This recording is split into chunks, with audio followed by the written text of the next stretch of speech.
Today I had been looking forward to the qualifying for the Formula 1 this weekend, and was browsing Reddit whilst also watching some older Formula 1 footage on YouTube, so it got me wondering, some of these races used to really get me super excited for them. Now they're just boring and far too controlled.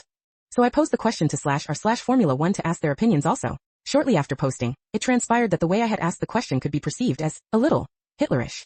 Check out the link below, smash that subscribe. It somehow grabbed the attention of many people, and managed to get to number 1 of /r/all, and now my inbox is broken. Unfortunately for me, I am very anally retentive with things such as emails, texts, etc. that I must open every single one. It would actually play on my mind so badly that I wouldn't be able to sleep if I didn't open them, so I must open and read every goddamn comment. Probably the worst thing to have to feel the need to do if you plan on making it to the front page. I thought it was slowing down, because it got to a point where I was reading messages faster than they were coming, and the number of notifications was going down. But then, everything changed when the FireNat USA woke up, and I've been playing catch up ever since. Took an opportunity to make this post since the message count was less than 100. Let's see what I go back to now. Link. https://www.reddit.com//formula1/comments/ban_could_eliminate_race_within_the_year. Edit. Thank you for the gildings you're all giving me. It's rather overwhelming. The original post has now made it to be number 1 post of all time in /r/Formula 1 somehow. As of 19:42 p.m. Greenwich Mean Time. I still have over 600 responses to read through. I will be reading them all, but I won't necessarily be responding to them all. I'm really glad that I could make a lot of you smile and laugh today. That wasn't the original intention, but it's a great positive to take away from this experience. Edit 2. Update. At around 20:20 p.m. Greenwich Mean Time, I opened up Alien Blue on my iPad to read these comments faster than on the official Reddit app.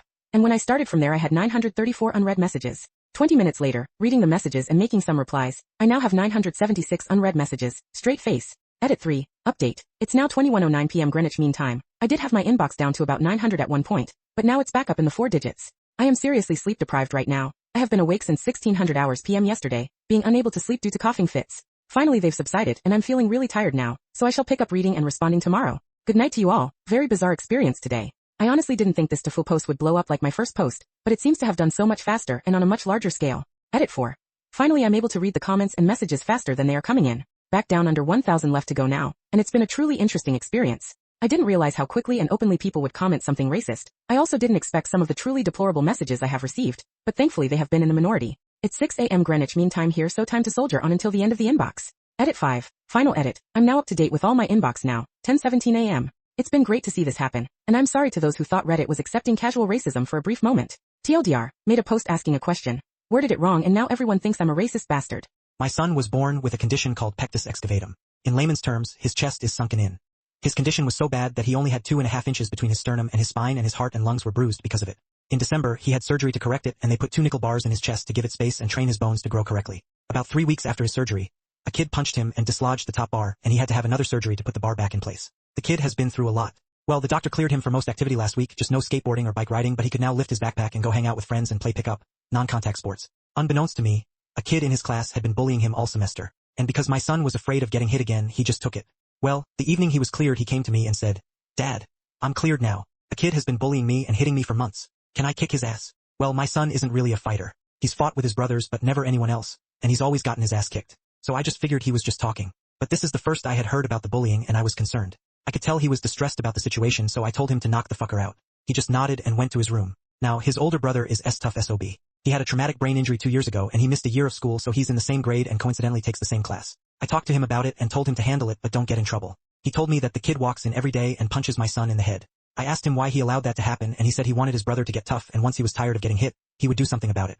While I kinda agree with his thinking, I instructed him to handle it without getting in trouble. The next morning I took them both to school, then drove back home to get my younger daughter, who goes to a different school that starts later. On the way to take her to school, my wife calls me. "Have you taken XXXXX to school yet? Well, after you do, go pick up your son. He got in a fight." I just assumed it was my oldest son.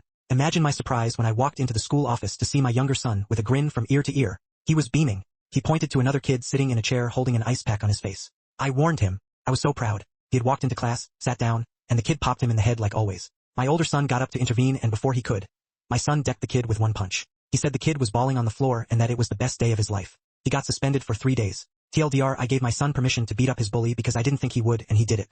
Edit 1.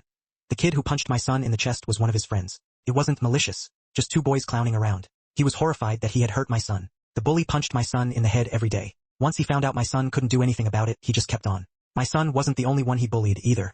Also, the bully's brother came to my son later and told him that he had warned him once my son could fight, that he was going to get his ass kicked. Edit 2.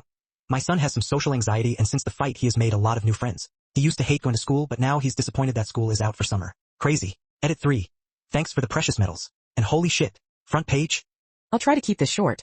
I had a 1967 Impala 4-door.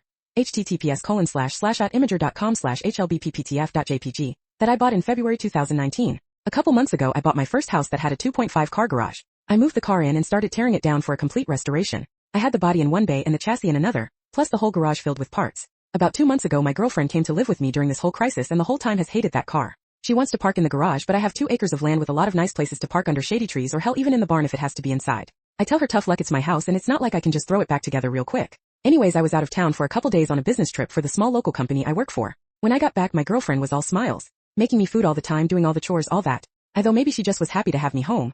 But then I realized that I didn't see her car in its usual spot. I asked her where she parked so I could make sure I mow that area and keep it clean, and she said not to worry because she parked in the garage. I asked how and she told me to go check it out. Turns out that while I was gone she hired some people to come over and move everything related to that car, including the drivetrain, body and chassis and all parts, and take it to the local dump/scrapyard. I was absolutely dumbfounded. I had spent over $11,000 on that car including new parts, services, and the car itself. I told her that I was going to be taking her to court for that, and she brushed me off like I was being dramatic. I told her that it's done between us and to pack her things and leave. I admit I was really angry, but I did end up getting a lawyer. And as I have all the receipts for all that money spent and I have her on my house's security cam footage letting the guys in and watching them take it all, I think I can win. Her family and friends are absolutely blowing me up saying it's just a stupid old piece of junk, and that she cannot pay back all that money I spent, and that I should just let it go. But I have been putting all my time, effort, and money into that car for a year and a half now, and goddamn it, if I am not going to get justice for what she did. Hey, edit. Thank you all so much for the support and awards and everything. I'm glad I have some people on my side. I got a call from her mom about 20 minutes ago, and she told me that I was ruining her daughter's life over a stupid car. I told her she ruined her own life. I've been gathering documentation and stuff and I'm about to head down to the police station and file a report, as suggested by Lots here. Once again thank you all. Update. Went to the police station last night, was told to come back in the morning. Just got back and filed an official report against her for grand larceny and grand theft auto. I showed them all the receipts I had for the car and the footage of her letting the guys come and take it as well as the title for the vehicle in my name. They said they will be in contact with all 3 parties, me, XGF and junkyard guys, soon, and they will hopefully be able to recover some or all of the car. Just have to wait now. Huge update. They found my goddamn car. The junkyard guys apparently were in the middle of hiding it when the police came to ask them questions. It was on a forklift and they were gonna put it on top of a pile of cars that was hidden behind more piles of cars. They said it was theirs and they had the title, but obviously didn't have the title for it, and since they matched the VIN on the chassis and body to the VIN on my title, it was obviously mine. I know at least one person there has been arrested. I think he was in the camera footage I talked about earlier, but if it was the boss or whomever, or even his specific charge. They also told me they would be looking into this specific junkyard for any other vehicles reported stolen. They said they haven't been able to get in contact with my ex just yet, but they're working on it. I'm just so glad they found my car. Luckily I made quite an album of pictures detailing me tearing down the car, and so I can use that to prove what parts they had were mine, so I can hopefully get most or all of it back. Police haven't let me take it back home yet as they say it is evidence or something, so hopefully I can get it back eventually. Thank you all so much for the support and advice. She's gonna be alright.